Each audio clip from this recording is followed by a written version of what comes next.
The plate shattered before I even heard the phone ring. It slipped clean out of my hand and hit the kitchen tile so hard the sound cut through the whole house, like a warning.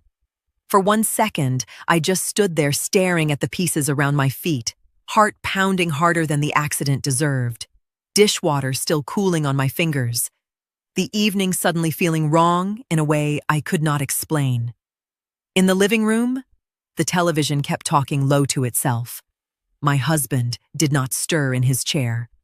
The phone rang again, sharp and insistent, and something inside me tightened before I ever reached for it. "Hello? Mrs. Johnson." Pastor David Turner's voice came through low and measured, but there was strain under it, the kind a person uses when they are fighting not to say too much too soon. "I need you to come to the church tonight." I straightened without meaning to. What happened? A pause. Not a casual pause. Not a man searching for words. The kind that lets fear walk into a room before truth does. "I need you to come immediately," he said. Then, more carefully, "And bring your daughter and someone you trust." That landed different. Not a suggestion. Not a courtesy. A warning dressed like a request. I looked toward the living room. Thomas was asleep in his chair, chin low against his chest, one hand resting open on the armrest, like even in sleep he had grown too tired to hold on to things. A month earlier, we had been standing in church clothes, smiling through wedding pictures, pretending our family was stepping into a good season. Now, my pastor was on the phone, sounding like a man standing too close to a fire. "Pastor, tell me what this is about." "I can't do that over the phone." My grip tightened around the receiver. "Is this about my husband?" Another pause, softer this time, heavy. "Mrs. Johnson, please come now." The line went dead a second later. I stood there with the phone still at my ear, listening to nothing. "My name is Dorothy Johnson. I have been Thomas Johnson's wife for 35 years. I raised 2 sons in this house, stretched paychecks till they behaved, buried pride when I needed peace, and trusted my family enough to believe that whatever trouble came for us, it would come from outside these walls." Standing in my kitchen that night, staring at broken ceramic by my feet, I felt that belief begin to crack. I called Corey first. He answered on the 3rd ring. "Mama? I need you to come sit with your father." His voice sharpened immediately. "What happened?" "Pastor Turner called. He wants me at the church." "At this hour?" "Yes." Silence. Then, "I'm on my way." I changed clothes fast, hands less steady than I wanted them to be. Before I left, I stepped into the living room and touched Thomas lightly on the shoulder. He woke slow, blinking up at me with that tired confusion I had started seeing too often these past few months. "I'll be back soon," I said. He nodded, but his eyes stayed on my face like he knew I was leaving him in a house that no longer felt as safe as it once had. Corey got there in 12 minutes. He asked me twice what Pastor Turner wanted. I told him the truth, both times. I did not know. On my way out, I paused at the front door and looked back at my son standing beside his father's chair. Something in me wanted to tell him everything I was afraid of, but fear has a way of making a woman stingy with her words. So I only said, "Don't leave him alone." Halfway to the church, I need y'all to tell me what time you're watching from, because I can still remember exactly how late it felt that night, and how different the dark looked through that windshield. The road was nearly empty. My tires hummed over pavement slick with old heat and late damp. I drove with both hands tight on the wheel, radio off, windows up. The silence inside that car stretched so thin it felt like one wrong thought could tear it open. By the time I pulled into the church lot, my mouth had gone dry. Pastor Turner was already waiting at the side entrance. He didn't greet me the way he usually did. Didn't ask about Thomas. didn't offer comfort too early. He just led me down the short hallway to his office and opened the door. I stepped inside. He did not sit. He stood behind his desk, reached for a paper already laid there, and placed it in front of me with both hands. I looked down, and for one terrible second, I did not recognize my husband's signature. Before I became a woman who checked tones, pauses, and paperwork, I was a woman who believed the shape of my life meant something. Not because life had been easy. It had not. Thomas and I built ours the slow way, which is the only reason I trusted it as much as I did. We were young when we married, young enough to still think love could live on charm alone. It could not. What kept a roof over us was work. What kept food on our table was discipline. What kept respect in our house was order. And in our house, my word carried weight, because my husband made sure it did. I remember one summer cookout years ago, back when both our boys were still under our roof, and my sister-in-law had a habit of treating every family gathering like her opinions came gift-wrapped from heaven.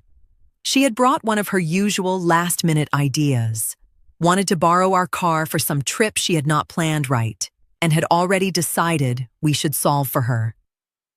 I said no. Not rude, not loud, just no. She laughed like I had made a joke and turned straight to Thomas, expecting him to soften it. He did not even look up from the grill. He just turned the chicken once, set the fork down, and said, plain as daylight, "If my wife said no, then it's no." That shut the whole yard down for a second. Nobody argued after that. It was not fear. That is important. It was alignment. Thomas never made me feel like my authority in my own life needed his permission to stand. He stood with it. That kind of marriage does something to a woman. It settles her bones. It teaches her what respect sounds like when it is practiced so long it stops needing decoration. That is why what came later unsettled me the way it did. The first time Curtis brought Tasha to Sunday dinner, I wanted peace more than scrutiny.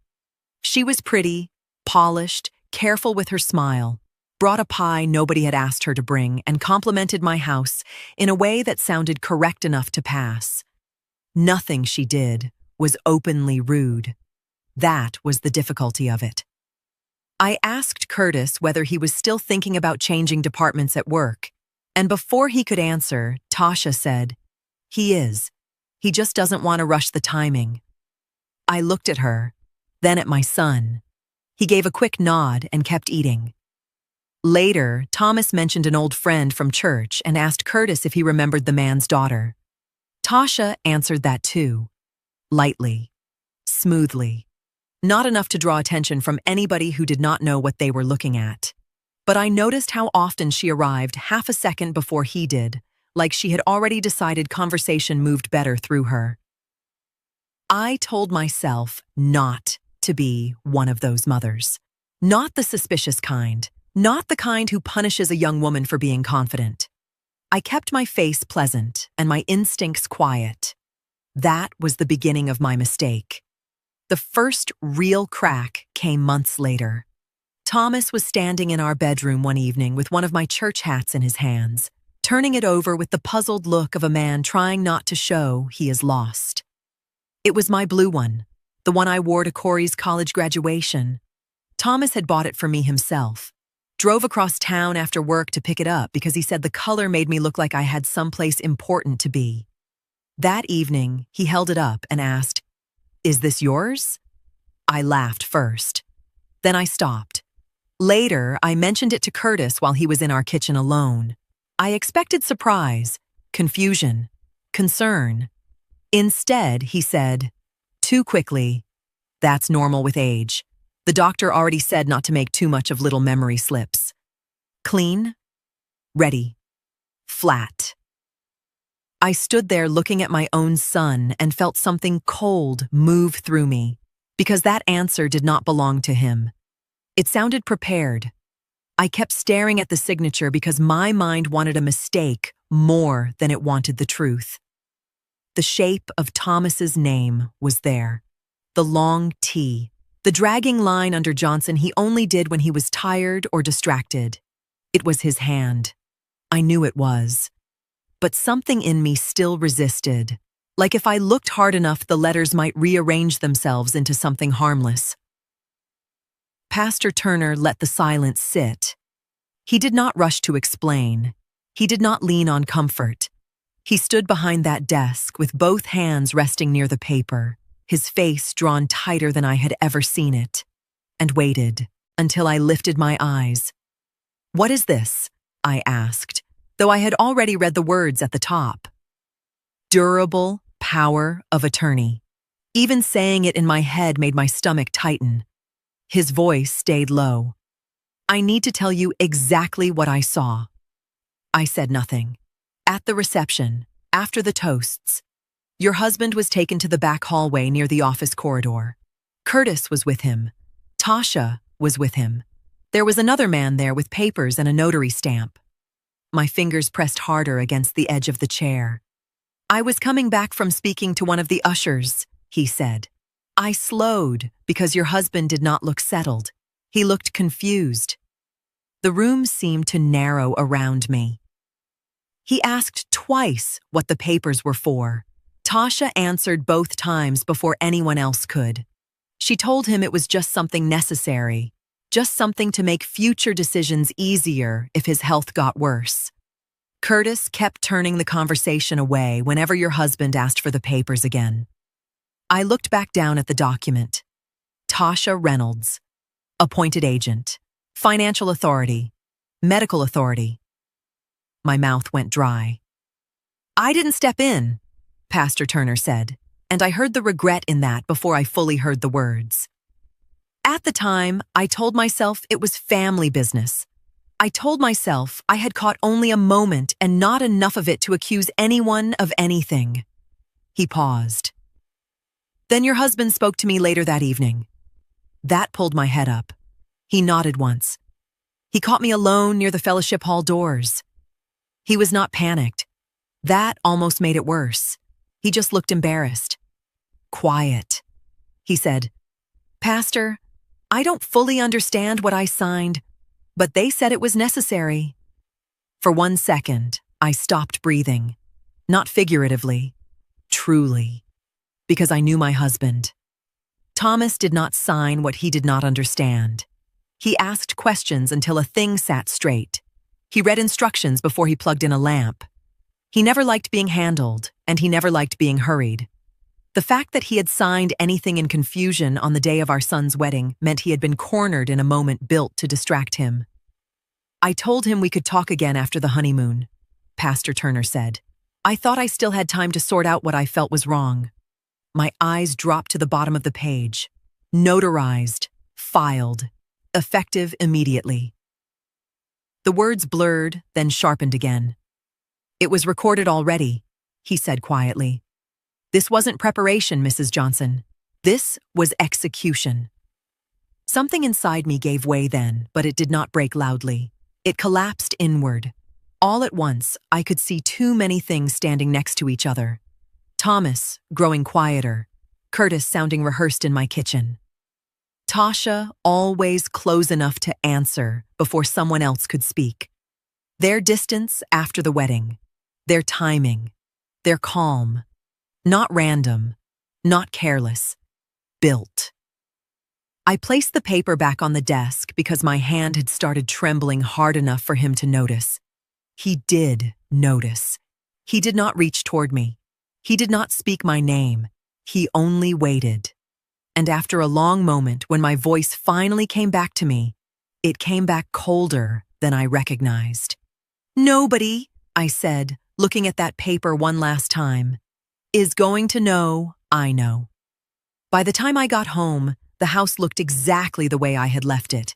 And that was the first thing that made it harder. Nothing outside me had changed. The lamp beside Thomas's chair still cast that soft yellow light into the living room. The television still murmured low. Corey was in the kitchen rinsing out a glass like ordinary things still obeyed ordinary rules. If I had walked in without that paper burning through my thoughts, I might have mistaken the whole night for one more tired evening in a long, difficult season. But once truth enters a room, it does not leave furniture untouched. It changes how a woman sees. Corey looked up first. "You all right?"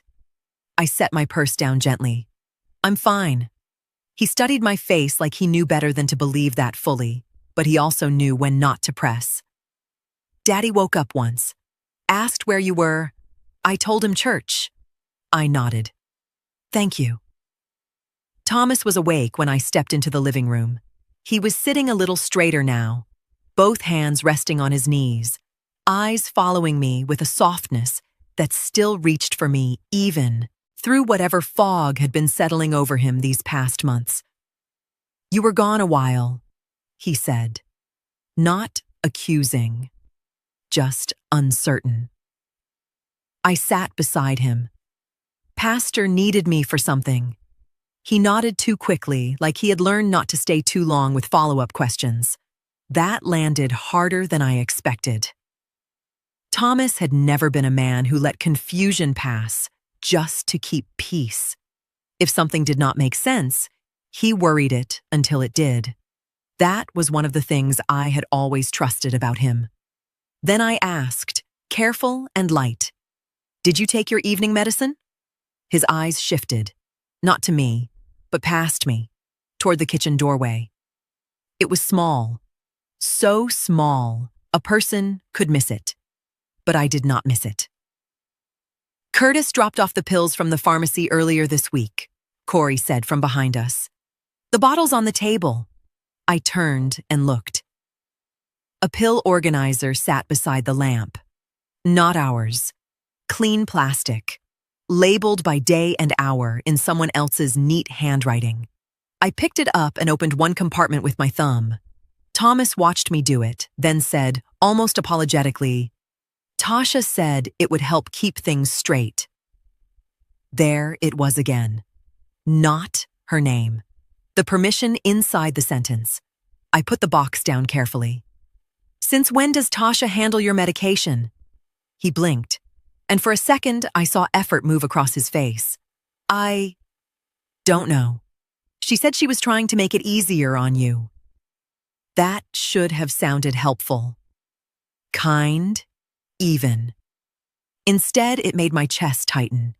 Easier on me. That was the language people use when they are already halfway inside a life they were never invited to manage. I asked him another simple question after that. What he wanted me to make him for breakfast in the morning. He smiled faintly, then hesitated. Not because he did not know what he liked, because something in him had grown used to waiting before he answered, as if there might be a better response somewhere outside himself. When Corey left, I walked him to the door and thanked him again. He touched my shoulder before going, and I stood there for a moment after the door closed, listening to the house breathe. Then I called Curtis. He answered fast. "Mama." My voice came out smooth enough to surprise me. "I just got home. Corey said you dropped off some medication for your father." "Yeah," he said, and I heard it happen right there, the release in his tone. The ease. Tasha put it together for him, just trying to help out. No caution, no checking, no tension. He was relaxed. That told me more than any denial could have, because men only exhale like that when they think the thing they feared has not been discovered. We spoke another minute. Nothing important on the surface. Then I hung up, went to the small desk in the corner of my bedroom and pulled out the notebook where I used to keep grocery lists, church reminders, and bill dates. I opened to a blank page, and in the neatest handwriting I had, I wrote, "They think I am still the woman I was yesterday."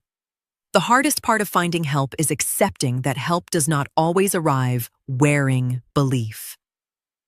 Corey came by the next afternoon after work, still in his blue button-down, sleeves rolled once at the wrist, carrying that careful look he gets when he already knows he's being pulled into something he doesn't fully want to step into yet. I had asked him to come alone. Thomas was asleep in the bedroom. The house was quiet in that strained way quiet gets when too much has already happened inside it and nothing has settled properly. I placed the copied document Pastor Turner had given me on the dining table between us. Corey didn't touch it right away.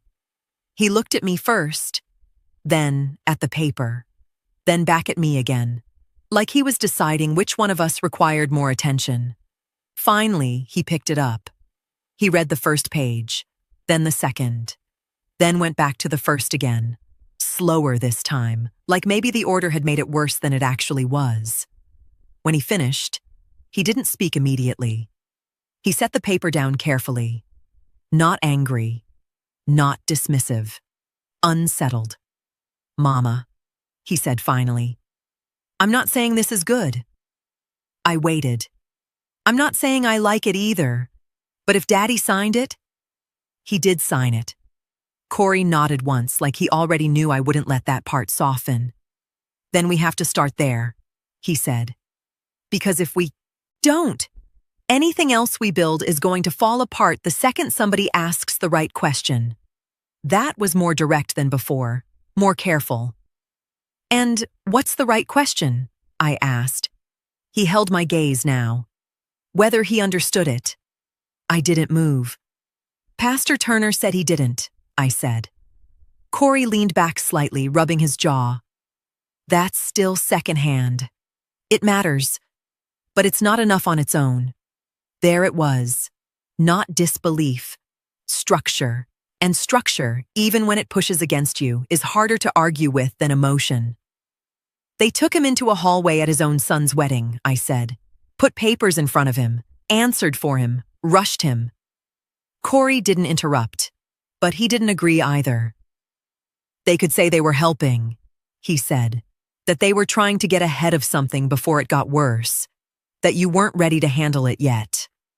That landed sharper than anything else he had said. Not because it was cruel, because it was believable, the kind of explanation that doesn't need to be true to work. Then he added, "Quieter." And I've already heard people saying something close to that. I looked at him. "What people?" He hesitated just long enough to confirm it mattered. "Church," he said. "A couple folks asked me this morning how you were holding up. Not in a regular way. In that careful way people use when they think something's off." That shifted the room. Not louder, heavier. I kept my hands folded in my lap. "Your father told Pastor Turner he didn't understand what he signed." Corey nodded slowly. "Then that's what matters. Not what it looks like, not how it feels, what we can prove."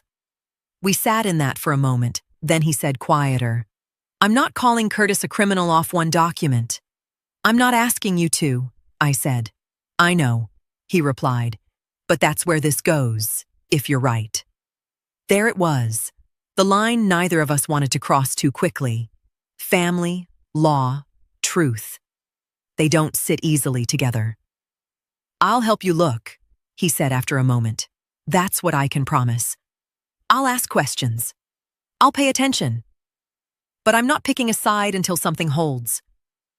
It wasn't what I wanted, but it was honest.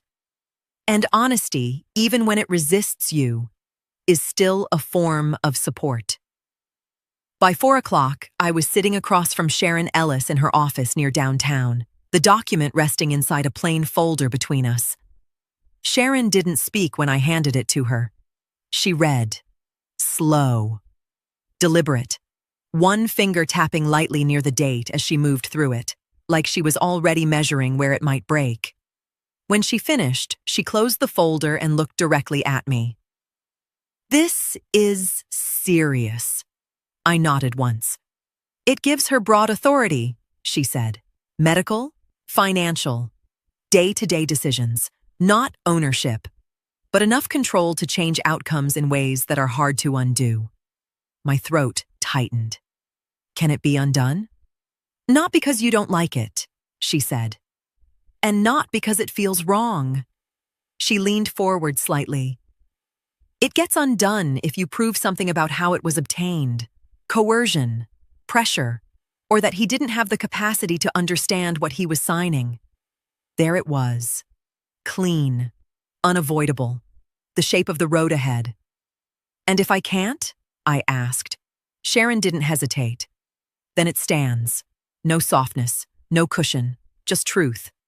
I let that sit where it belonged. She watched me for a second, then added quieter. I'm not telling you not to move. I'm telling you that once you move, you don't get to move halfway. That was different. Not caution, commitment. Then she asked something I hadn't expected. How long have you distrusted her? I didn't answer immediately. Then I told her enough. Not everything. The interruptions. The way Tasha stepped in too early, too often. The medication. Curtis sounding rehearsed in my own kitchen like someone had been helping him edit himself before he spoke. Sharon listened without interrupting. Then she leaned back. I heard something a year ago, she said.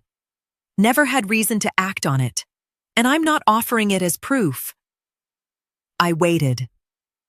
There was an older relative on her mother's side, she continued. Nothing public, no charges. But there was tension after some financial restructuring. Sudden, quiet. People talked around it instead of through it. My spine straightened. You're sure it was her? I'm sure her name was in the room, Sharon said. That's all I'll say. That should not have been enough.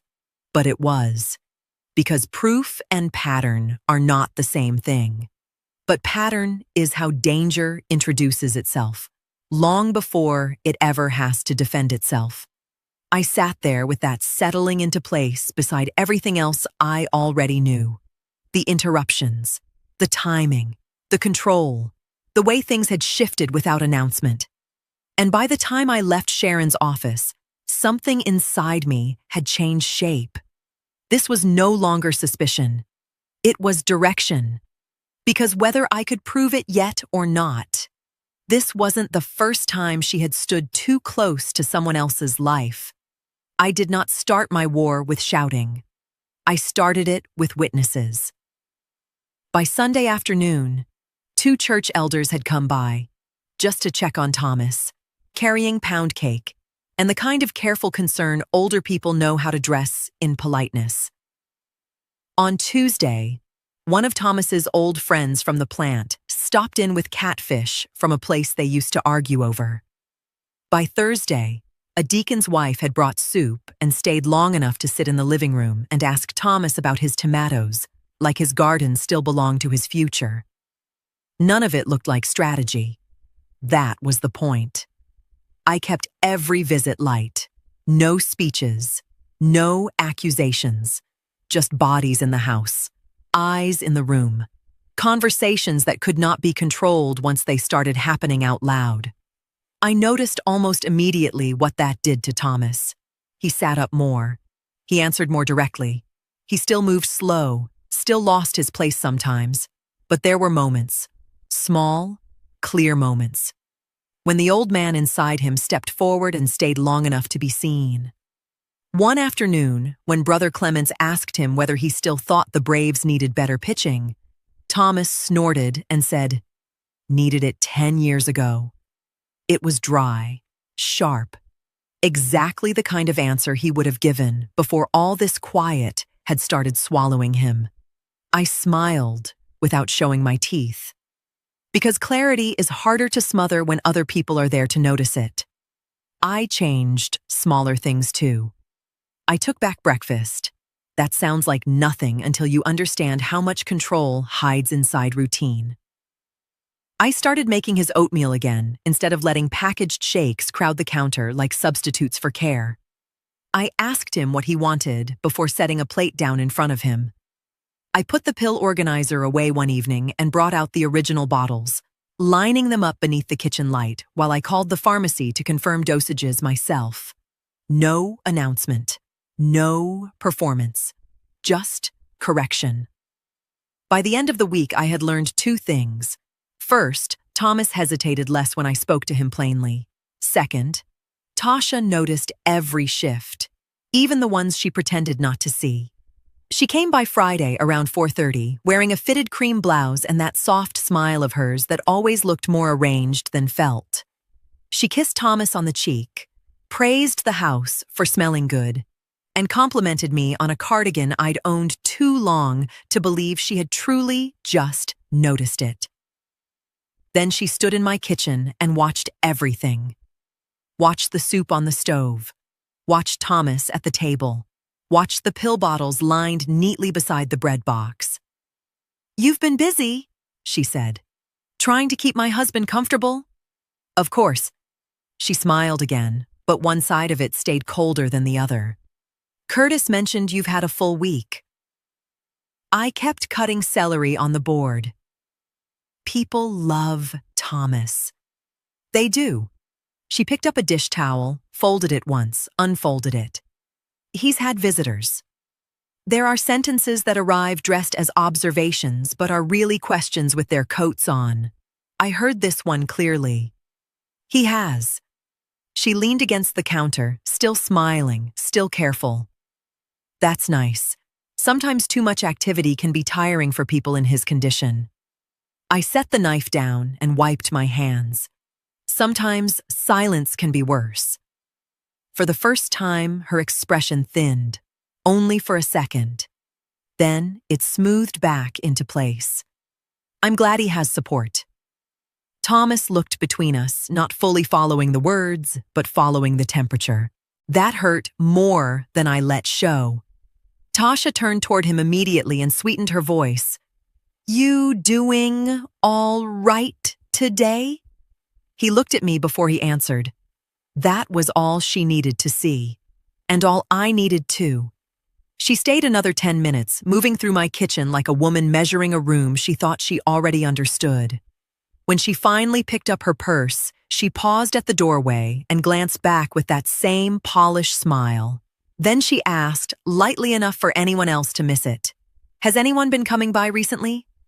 The first rumor reached me wearing concern. It came from a woman at church who had known me too long to be careless with her face. She caught me in the fellowship hall after Bible study, touched my wrist gently, and asked whether I was getting enough rest. Her tone was soft. Too soft. The kind people use when they believe they are standing close to someone who might fall apart in public. "I'm fine," I said. She nodded quickly, but her eyes stayed on me a second too long. "I know this season must be hard.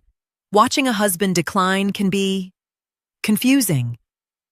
That word sat wrong the moment it landed.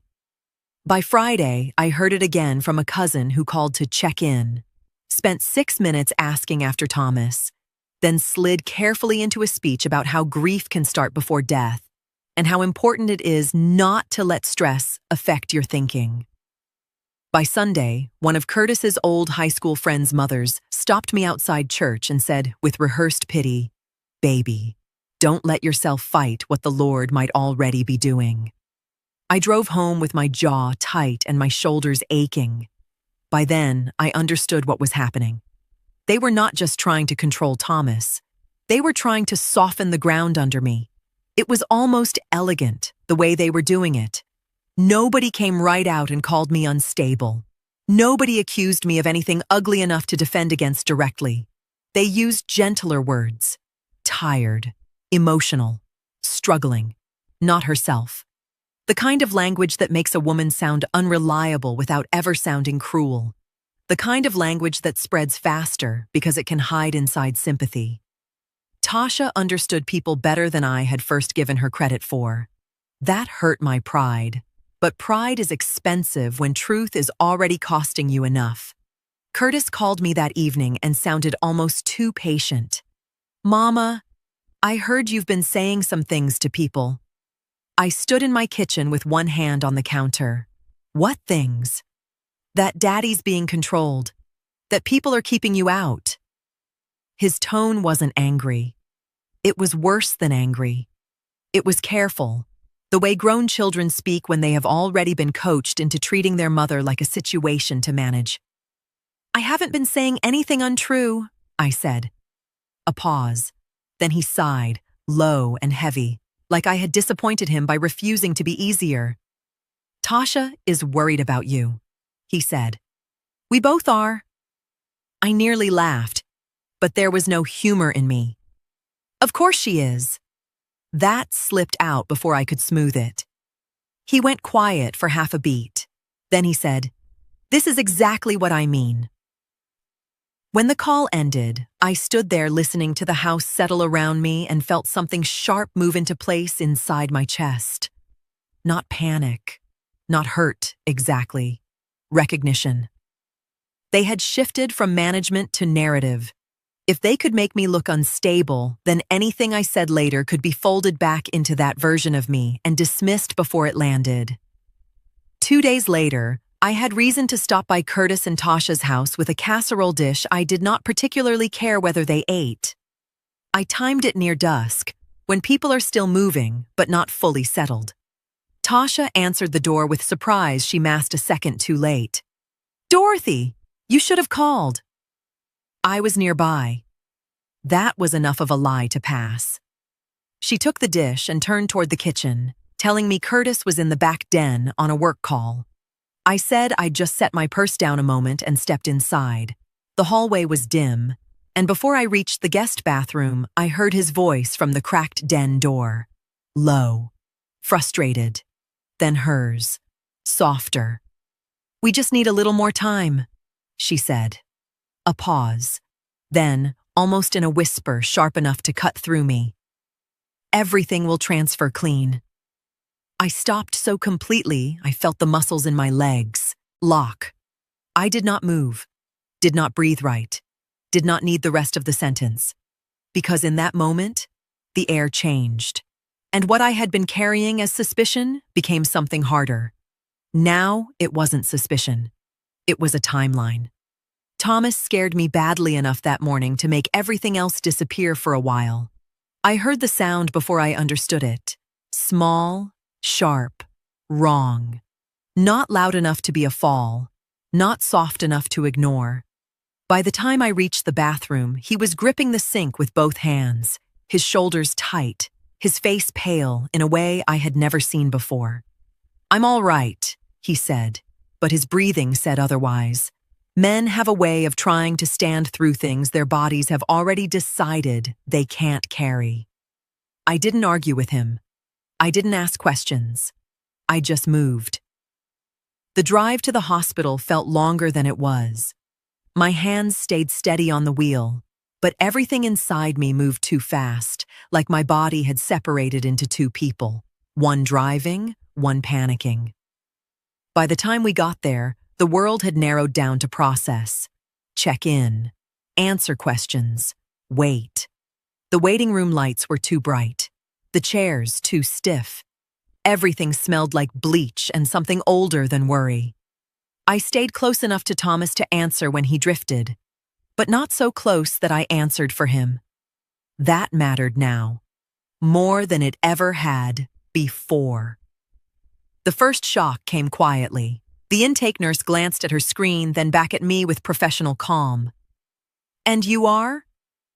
"I'm his wife," she nodded, typing. "Of course, I just need to confirm contact order. We have Tasha Reynolds listed as primary decision authority." For a second, I thought I had heard her wrong. Listed where? In his file. The documents were already submitted earlier this week. That was it. That one sentence. It closed every gap my mind had been trying to leave open. The words didn't rise. They dropped. Flat and final. I felt something shift under my feet, not because I didn't understand what that document could do, but because it was no longer contained to paper. It had moved ahead of me, into systems, into rooms, into the way strangers now understood my place in my own husband's life. "I'm his wife," I said, steady. "Put that in your notes." The nurse gave a small, sympathetic smile. "I can add that, ma'am. I just can't override what's already on file from here." That was the second blow. Not denial, not disrespect. Procedure. Procedure doesn't argue with you. It doesn't hesitate. It doesn't care how something happened. It just follows what's already been entered. They took Thomas back not long after. I stayed with him while a young doctor asked careful questions in a voice that moved too quickly for the fear sitting in my chest. Thomas answered some clearly, missed others. At one point, he looked toward me for help, then stopped, like something in him had learned that looking at the wrong person might complicate things. That hurt more than anything else. When the nurse stepped out, I stayed where I was at first. Then I stood, not rushing, not searching, just looking. There's a difference. The chart wasn't hidden. It was resting half open on the counter beside the computer, like it had been set down in the middle of something and not yet picked back up. I didn't move toward it right away. I listened first. Hallway noise, distant voices, movement that didn't belong to this room. Then I stepped closer. I wasn't digging. I was confirming. Most of what I saw made sense. Medication lists, intake notes, standard entries. But what mattered wasn't in the details. It was in the structure. Contact fields, authority lines, names placed in positions that told a story without needing explanation. Tasha's name wasn't just listed. It was prioritized. And beneath that, attached, not cleanly, not formally formatted like the rest, was a printed coordination notice, not hospital-generated exactly. Something fed in from outside, referencing an authority submission already received and a pending coordination request tied to care-related financial oversight. I didn't touch it. I didn't need to. The date was visible enough. And that's what hit me. Not the document itself, the timing. Too soon. Not after decline. Not after necessity made room for it. Before. Filed while Thomas was. Still walking into rooms. Still holding conversations. Still living a life that hadn't yet justified surrender. Filed like someone wasn't preparing for what might happen, but positioning for what they intended. I stepped back from the counter before the nurse returned. By the time she came in, I was already seated again, hands folded in my lap like I had never moved. Thomas looked smaller now, tired in a way that reached past his body into something quieter, too trusting. But my mind had shifted. Completely. Panic didn't leave. It changed. That's different. Panic makes you feel hunted. Recognition gives you ground to stand on. Because what I had just seen told me something simple and dangerous at the same time. They moved early. Before the facts were strong enough to protect them. Before the timing made sense. Before the story could hold if someone looked at it too closely. And that meant there was a crack.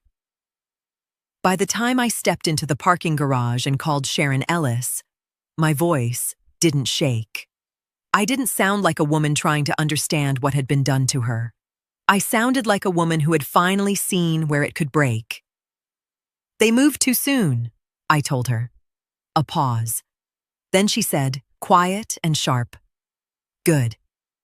I leaned against the car and closed my eyes for just a second, because for the first time since this started, something about this was no longer just happening to me. Now, I could work with it. By the next morning, I was done waiting for decency to correct itself. Sharon had me in her office before 10 with a yellow legal pad between us and the hospital printout laid flat beside the power of attorney copy Pastor Turner had given me. She read both without rushing, then looked at me the way good lawyers do when they are about to tell the truth, plain and expensive. "This is not enough to blow it apart," she said. "I know, but it is enough to force eyes onto it." That was all I needed. She explained the road in pieces, not a clean reversal, not some dramatic order falling from the sky to restore the world in one morning. What she could ask for, if we moved quickly and carefully, was scrutiny, a formal capacity review, temporary oversight, a pause on any financial movement that looked too connected to the authority they had already started trying to exercise. Not because a judge will assume bad faith, she said, because the timing is questionable, the control is broad, and his condition deserves independent review. I nodded once. Do it. The independent physician came 2 days later, not to bless me, not to rescue Thomas, but to observe him outside the story Curtis and Tasha had been telling. I stayed in the room only when asked. That mattered. I was not building a performance. I was trying to make room for the truth to stand up on its own legs. Thomas answered some questions clearly. On others, he drifted halfway through and circled back somewhere else. He knew his name, his birthday, the year we bought the house. But when the doctor asked him who currently helped manage his medical choices, he hesitated long enough for the silence itself to become part of the answer. Later that afternoon, the physician spoke to Sharon by phone, and Sharon spoke to me in language stripped of comfort. He's inconsistent, she said, not incapable across the board, but inconsistent enough that any major authority arrangement made under pressure deserves review. That sentence steadied me more than encouragement would have, because encouragement is emotional. This was usable.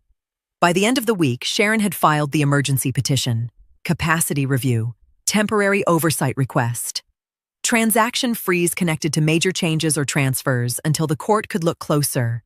Narrow, targeted, and rooted in facts that already existed. No melodrama. No accusations inflated beyond what paper could hold. The response came faster than I expected, and weaker than I secretly wanted. Temporary scrutiny. That was the phrase Sharon used when she called me.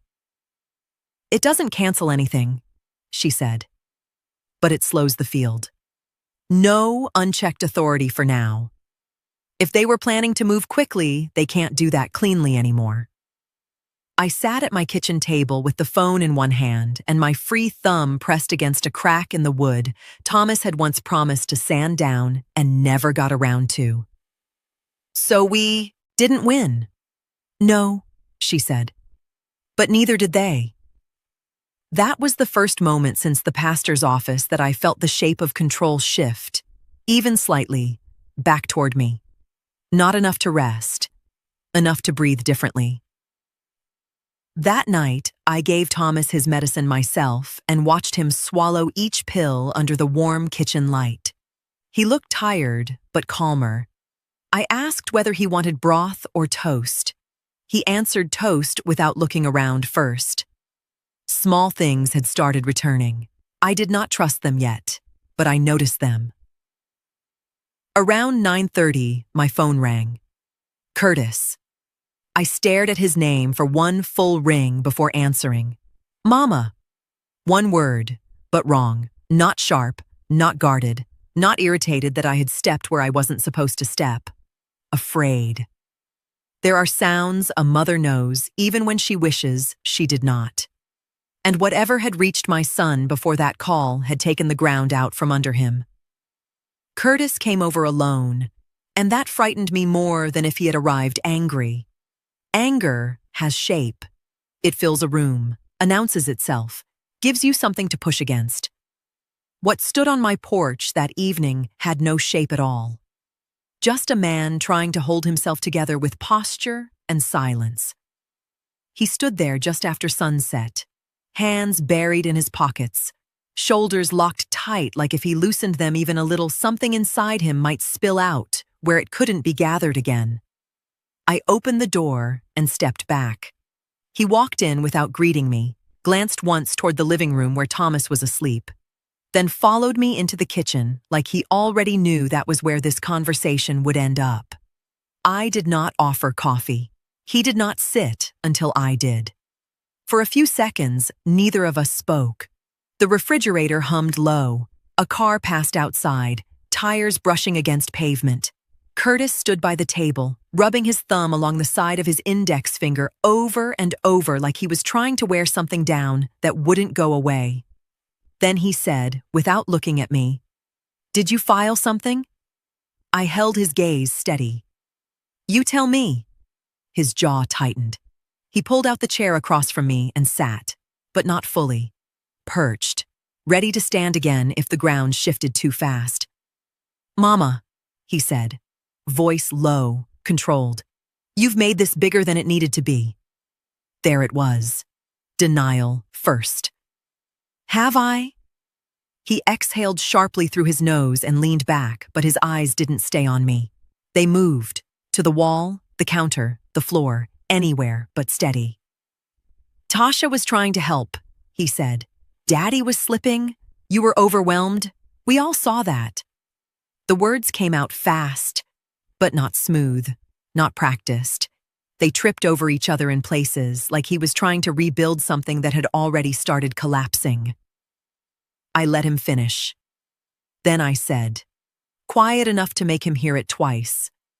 "So this was help. Signing papers at your wedding, taking authority over your father's life, filing early enough to trip over your own timing." His head snapped up. "It wasn't greed." Too fast, too sharp, too close. I didn't respond right away. I let the silence sit between us and settle heavy. Curtis had always hated silence when he wasn't telling the truth. As a boy, he rushed to fill it.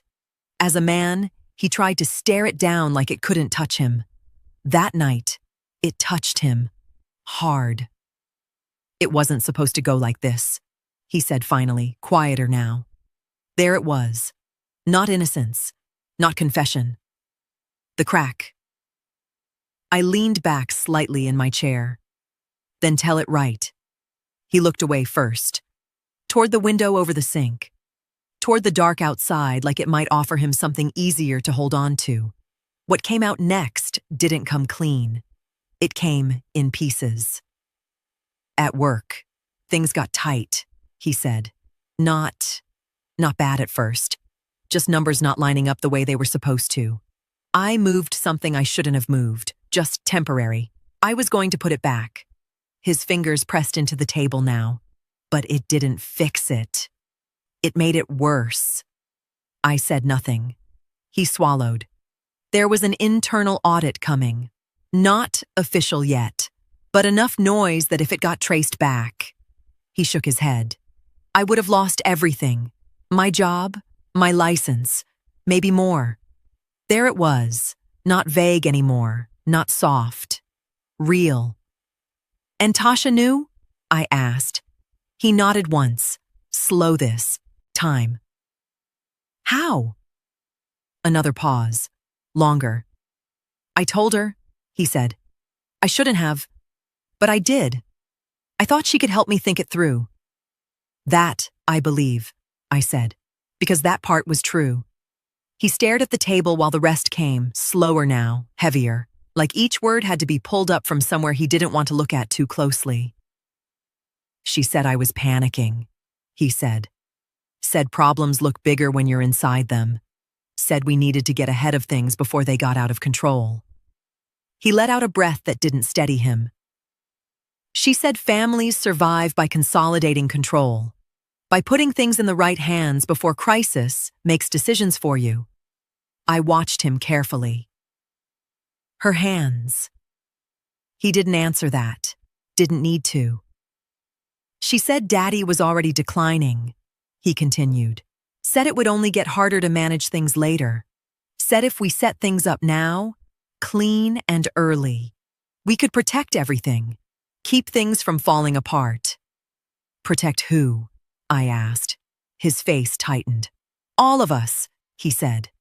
But it didn't land like belief. It landed like something he had repeated too many times before realizing it didn't hold. "Temporary," I said. His eyes closed briefly. "That's what she said." "That's what you told yourself?" I corrected. He didn't argue. That told me more than anything else. I sat there looking at my son, really looking this time, and saw it clearly. Not a mastermind, not a man who woke up planning to betray his father, a man who got scared, who made one wrong move, then another to cover it, then reached for the nearest voice that sounded like control, and found her. "You still stood there," I said, my voice low but steady. "You still let your father sign something he didn't understand." His eyes lifted to mine then, and for the first time that night, they didn't try to defend anything. "I didn't think," he started. "No," I said, cutting through it clean. "You chose not to." That landed hard. His shoulders dropped just enough for me to see the weight finally settle where it belonged. "I know," he said. Not defensive, not quick, just true. Those two words should have softened something in me. They didn't. They complicated me. Because the man sitting in front of me was guilty, weak, compromised. But he was not the one who had built the structure that held all of this together. He had stepped into it, helped it stand, kept it breathing, but he had not designed it. And that was the cruelty of it. Because by the time he pushed his chair back and stood to leave, I understood something I had been trying not to see too clearly. If I pulled her down, I pulled my son down with her. By then, the whispers had stopped pretending to be prayers. They still wore church clothes, still lowered their voices when I passed, still tilted their heads with that sorrowful kindness people use when they want credit for mercy while carrying poison in both hands. But the message had sharpened. I could feel it before I heard it plainly. Dorothy Johnson was struggling. Dorothy Johnson was tired. Dorothy Johnson was having a hard time accepting what was happening to her husband. Dorothy Johnson needed rest, needed support, needed perhaps to let others handle what she was too emotional to see clearly. It would have been easier if they had called me crazy outright. Cruelty is simpler when it names itself. This was softer than cruelty and more dangerous for it. It spread through casseroles, concerned glances, and sentences that started with, "I just hate seeing you like this." By the second Sunday, two women I had prayed beside for years stopped speaking to me with the easy warmth they once had. One of them squeezed my hand and said, "Sometimes surrender looks like wisdom." I smiled at her because I still knew how to behave in public. Then I went home and stood in my kitchen until the room stopped swimming. That afternoon, I made a mistake. I called Curtis. I told myself it was to keep things calm, to see if there was still a version of this that could be handled quietly before it hardened into something public and permanent. He answered on the second ring. "Mama." Careful again. That careful tone people use when they've already decided what you are. "I think we need to talk," I said. A pause, then, "We already are." "I mean properly," I said, "without people speaking around us, without things being managed." Another pause. Longer this time. "Tasha doesn't think that's a good idea right now," he said finally. That was it. Not anger, not refusal dressed as emotion. Permission denied. I stood there with the phone still in my hand, listening to my own son explain my place in my own family like it had already been reassigned. "All right," I said, and I hung up. That was the moment something in me stopped reaching. Not breaking, not collapsing, stopping. Thomas felt the shift too, though I don't think he could have named it. He had grown quieter again, not only tired, withdrawn. Like the pressure in the house was now pressing inward on him too. Some mornings he answered me clearly enough. Other mornings he looked at me with a sadness that made me feel as if he had arrived halfway inside a room and forgotten why he'd come. What hurt most was not the confusion. It was the apology inside it. He started saying, "I'm sorry," too often, for dropping a spoon, for asking the same question twice, for not wanting soup after I'd already heated it. Small things. But shame was settling into him, and shame does not arrive by accident. Somebody had taught him, gently and repeatedly, that needing help made him a burden. that being uncertain made him difficult, that his own hesitation was something to be managed by other people more fit to manage it. That kind of damage leaves fingerprints nowhere obvious, and once I saw it, I couldn't unsee it. One night after I helped him into bed, he caught my wrist before I could turn away. His grip was weak, but deliberate. "You're tired," he said. "I'm all right." He looked at me for a long second, and I had the terrible feeling he was trying to climb through fog to hand me something before he lost the strength to keep holding it. "Don't," he started. The word didn't finish. His brow tightened like the rest of the sentence was there somewhere but just out of reach. "Don't what?" I asked softly. He searched my face. Then the look passed. His fingers loosened. He turned his face toward the wall. I stood there longer than I needed to, because I knew something had just failed to arrive. Later, when the house had gone fully still, I came back in with a fresh glass of water because I could not shake the feeling that something in that moment had gone unfinished. Thomas was asleep, one arm bent awkwardly near the pillow. I reached to straighten it and felt paper. Not under the mattress, not hidden dramatically, just tucked beneath the edge of his pillowcase like a man trying to place something where only one person would think to look. I pulled it free carefully. It was a small piece torn from the back of an envelope. His handwriting was shaky enough that I had to lean toward the bedside lamp to read it cleanly. 3 things: a name, a date, a moment. Earl Benson, June 14th, office by kitchen. I read it again. Then again. No explanation, no plea. No long, trembling message about love or regret. Just coordinates. The kind of note a man leaves when he doesn't trust time to let him finish a sentence later. Earl Benson. The name landed first without meaning anything. Then memory moved. Earl Benson. The notary. Not a close family friend. Not church. Just a local man I'd seen once or twice around paperwork-related errands, quiet and forgettable enough to disappear into the background. June 14th was the wedding date. Office by kitchen was not our kitchen. It was the small office corridor near the reception hall. My hand started shaking then, not with confusion this time, but recognition so sharp it felt almost holy. Thomas had known something was wrong, not fully. Not in language he could fight with, but enough to leave me a trail after all.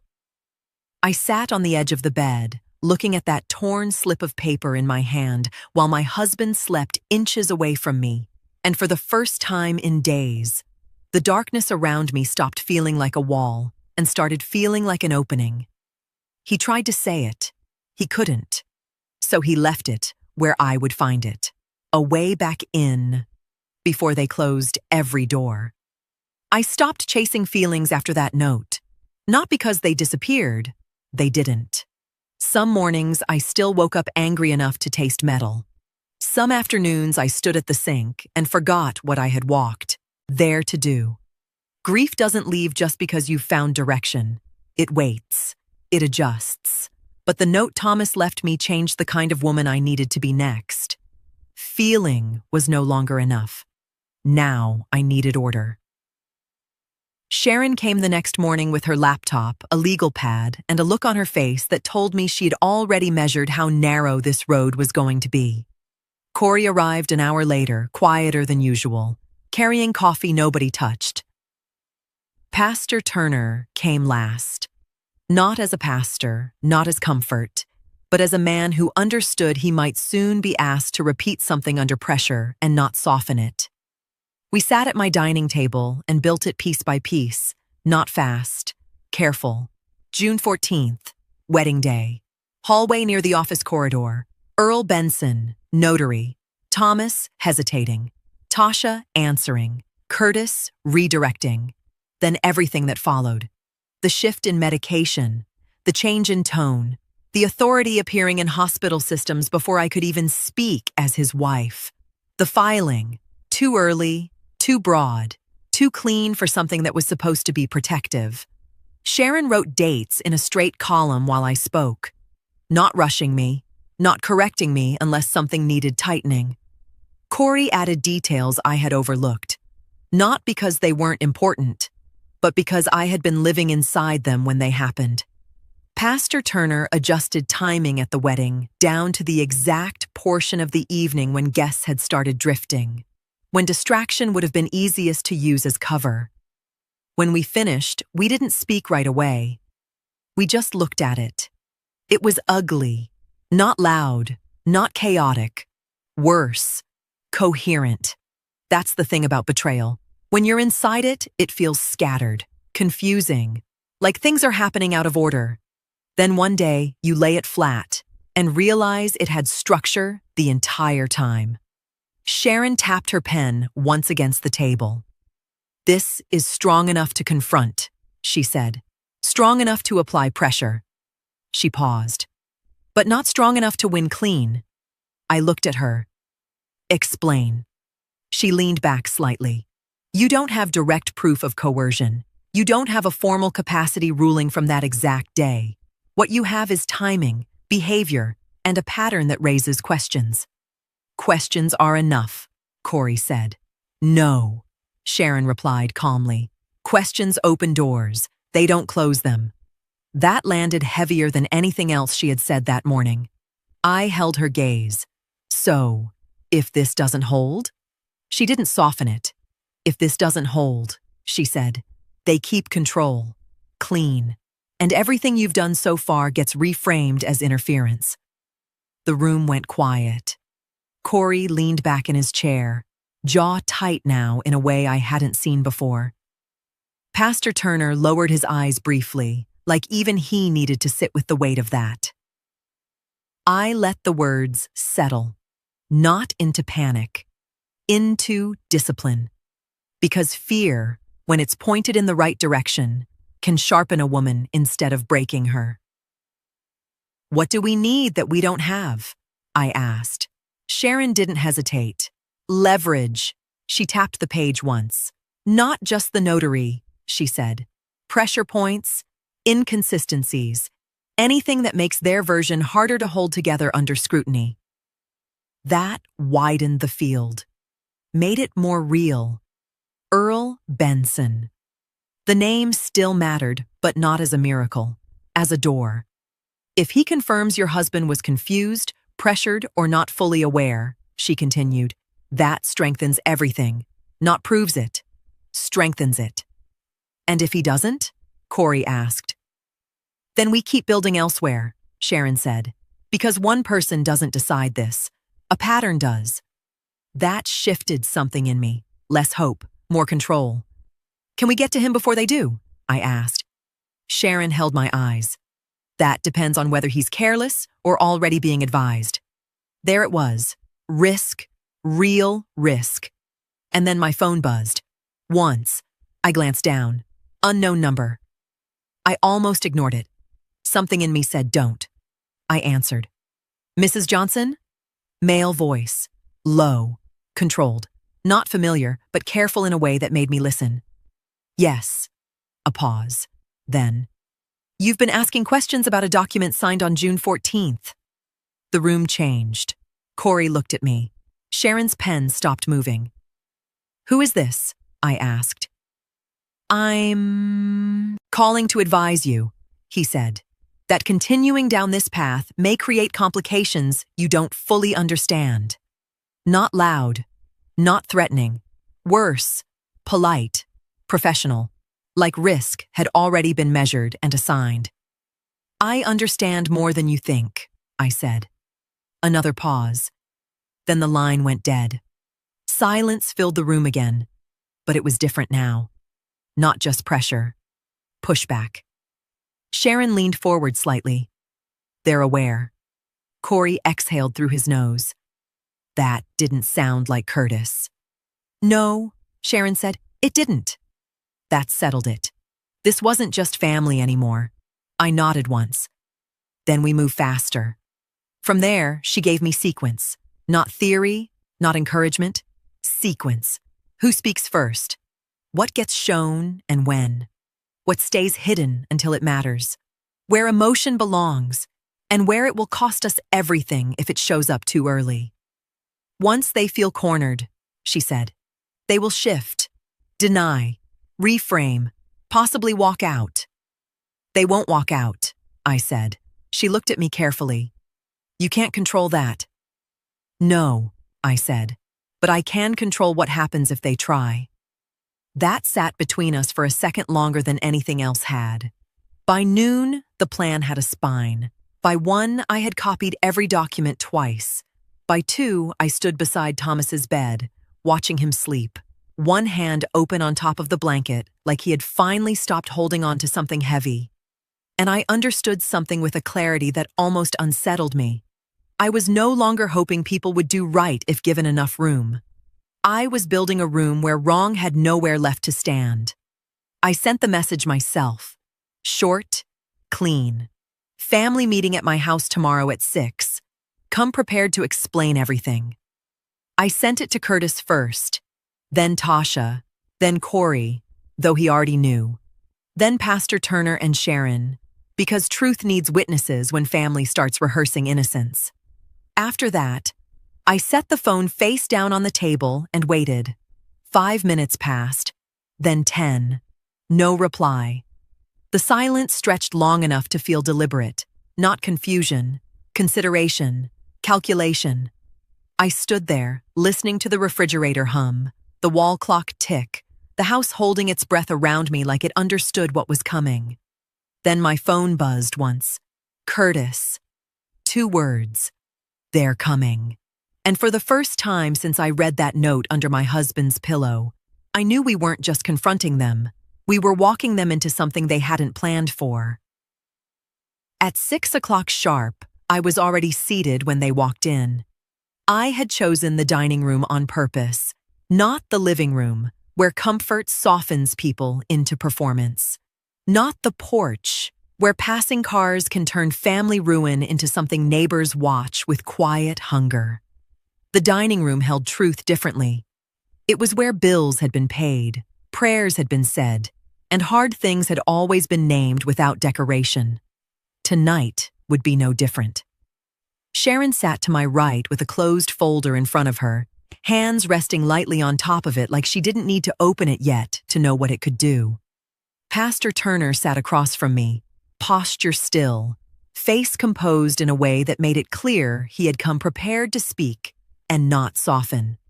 Corey stood near the wall at first, arms folded, then took the chair farthest from Curtis like even his loyalty had learned to measure distance. Curtis came in first. Tasha followed half a step behind him in a navy dress that made her look composed enough to survive almost anything. She greeted the room with quiet politeness, her eyes moving carefully. Sharon, Pastor Turner, Corey, before landing on me with a look that tried to pass as surprise. "What is this?" she asked. I let the question sit in the air without answering it. "Sit down," I said. They did. No one touched the glasses of water on the table. For a moment, the only sound in the room was the clock in the hallway and the low murmur of Thomas's television from the bedroom. I let the silence stretch until it stopped belonging to discomfort and started belonging to me. Then I opened the folder. "June 14th, I said. "Your wedding day." Curtis shifted first. Not much, just enough.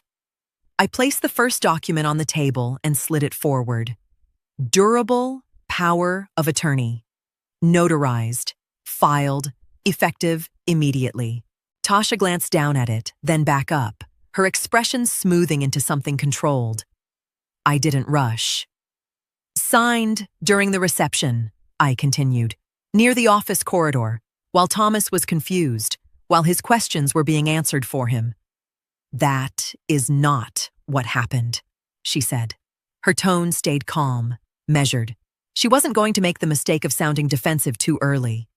Pastor Turner spoke then, just as steady. "It is what I saw." She turned to him, polite but firm. "With respect, Pastor, you saw a moment, not the context."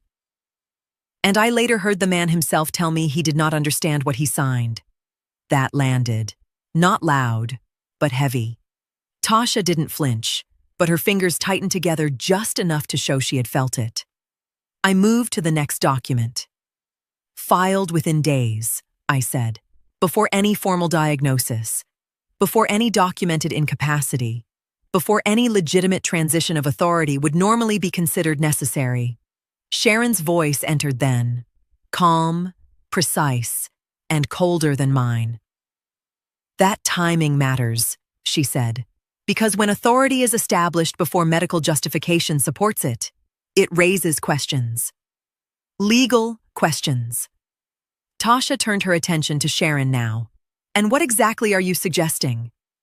I'm not suggesting anything, Sharon said. I'm stating what courts look at. That was the first shift. Small, but real. I continued, laying the timeline out the way we had built it, clean, ordered, and without emotion, spilling ahead of fact. The signing, the medication shift, the hospital records recognizing authority before I could speak as his wife. The administrative trail that moved faster than it should have. Then I stopped and let it sit. Still, Tasha didn't break. She adapted. You were overwhelmed, she said, looking directly at me now. I stepped in because somebody had to. Curtis was under pressure. Your husband was declining. I did what this family needed. There it was. Not remorse. Reframing. I nodded once like I was considering it. Then I said, Earl Benson. That was the first time her expression slipped. Not fully, but enough. The notary, I continued, June 14th, office corridor. Curtis looked at me sharply. Tasha recovered fast. Notaries witness signatures. That's their job. Yes, Sharon said calmly. And they're required to confirm awareness and willingness, which becomes very important if someone later questions capacity or coercion. Silence again, heavier now. I turned to Curtis. Tell it. He didn't move at first, didn't speak. Just sat there with his hands flat on the table like he was trying to keep them from shaking. Curtis, I said, softer this time. Tell it before somebody else tells it for you? His eyes closed briefly. When they opened, something had shifted, not strength, surrender. I was in trouble, he said, financially. The words sat there, no decoration, no hiding. She knew, he added, nodding toward Tasha. She said we needed to get ahead of things. Said temporary control would protect everything until I fixed it.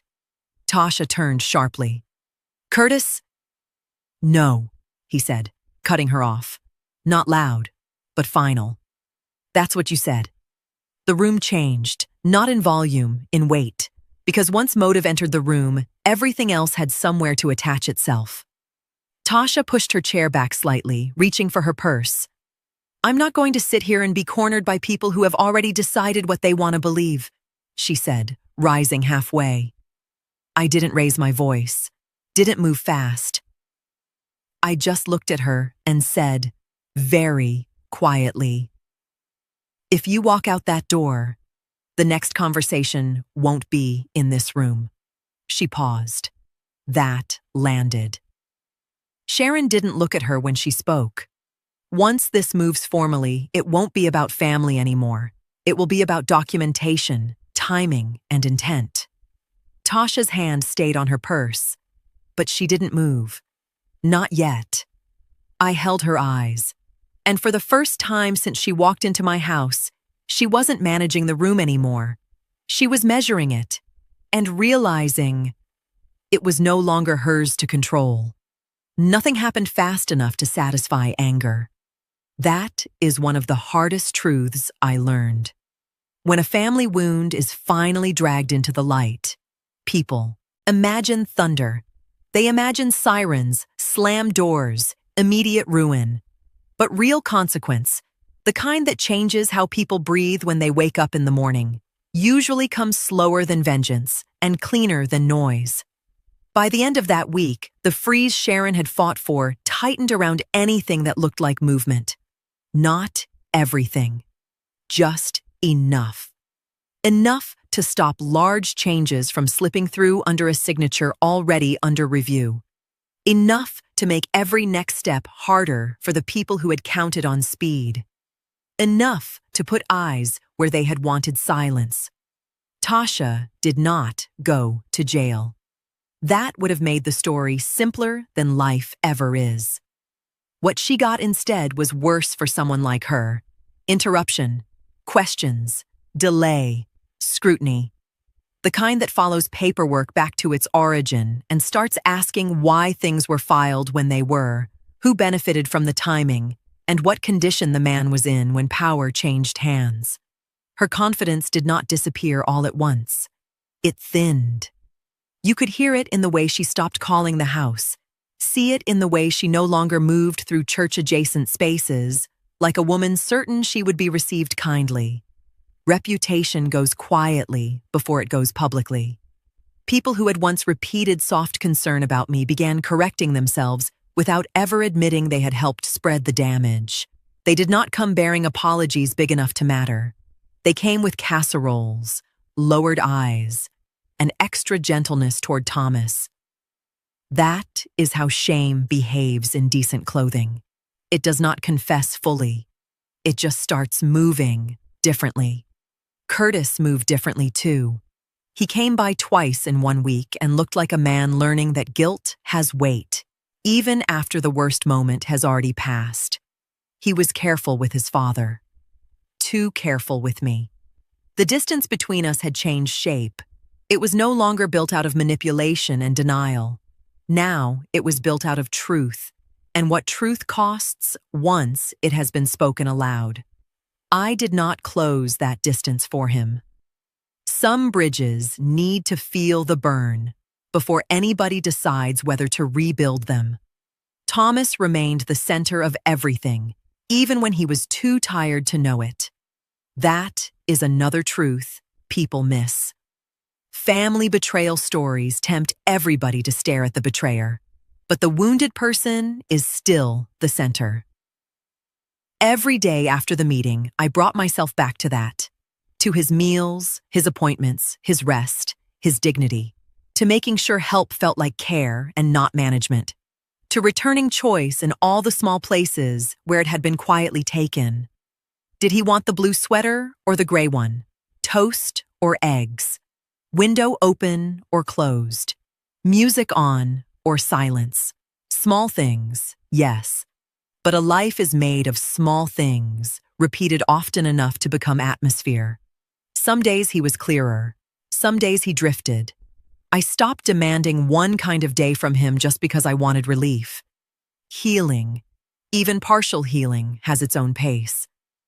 One evening, about 2 weeks after the family meeting, I was helping him settle into bed when he reached for my hand. Not weakly this time, not by accident.